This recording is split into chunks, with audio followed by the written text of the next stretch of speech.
Hola a todos. En el Evangelio de hoy encontramos el conocido milagro de la multiplicación de los panes y los peces del capítulo 14 del Evangelio de San Mateo. La multiplicación de los panes es el signo eminente de la misión mesiánica de Jesús. No solo Mateo, sino también Marcos y Juan nos lo cuentan. Es un milagro que siempre nos lleva a pensar en el sacramento de la Eucaristía y que consiste en compartir fraternamente unos pocos panes que, confiados al poder de Dios, no solo bastan para todos, sino que incluso sobran hasta llenar 12 canastos. Se dan diferentes interpretaciones respecto de lo que ocurrió allí, pero en realidad nadie sabe cómo fue aquello.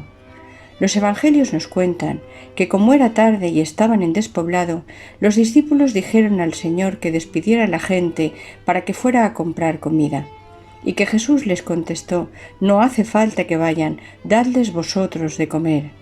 Ellos le replicaron que solo tenían 5 panes y 2 peces, y él les dijo: «Traédmelos». Mandó a la gente que se recostara en la hierba, y tomando los 5 panes y los 2 peces, alzando la mirada al cielo, pronunció la bendición, partió los panes y se los dio a los discípulos. Los discípulos se los dieron a la gente, comieron todos y se saciaron y recogieron 12 cestos llenos de sobras. Comieron unos 5.000 hombres, sin contar mujeres y niños. Con todo esto, podemos ver que no podemos desentendernos de los problemas de los demás, porque el Señor no opta por el camino fácil de despedir a la gente. También que hemos de ser nosotros quienes nos impliquemos, porque nos está diciendo que les demos nosotros de comer.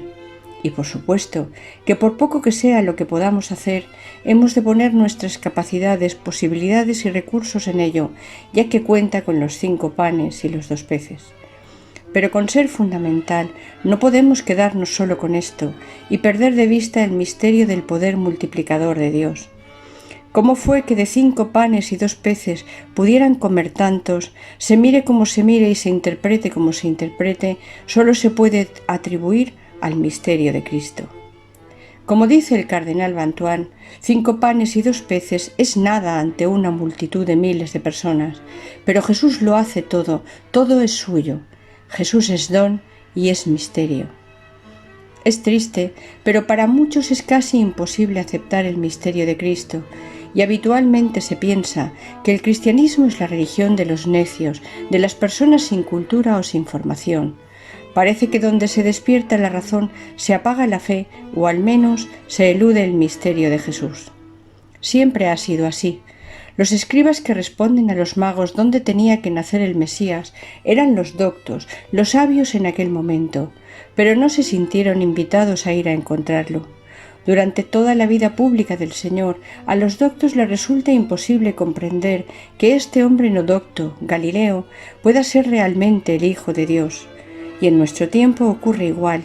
Hay grandes especialistas, grandes teólogos, que nos han enseñado muchas cosas, pero que no han podido ver el misterio mismo, el núcleo verdadero, que es que Jesús era realmente Hijo de Dios.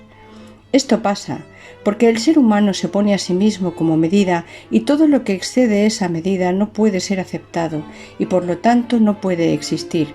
De este modo, el gran misterio de Jesús, del Hijo que se hizo hombre, se reduce a un Jesús histórico, a una figura trágica.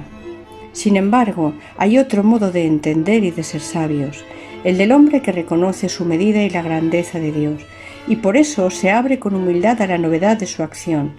Precisamente porque acepta su propia pequeñez y se hace pequeño como realmente es, llega a conocer la verdad y ver el misterio.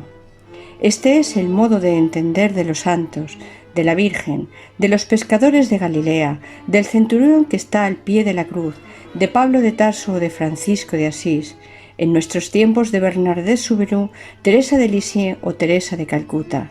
Es el modo de entender de tantos y tantos que, llenándose del misterio de Cristo, se dejaron multiplicar por él, llevando la salvación a cientos y cientos de miles. Jesús lo multiplica todo y lo hace posible todo. Por eso pidamos a Dios que también nosotros podamos ver y captar ese misterio, para así poder ser multiplicados por él. Feliz domingo y feliz semana.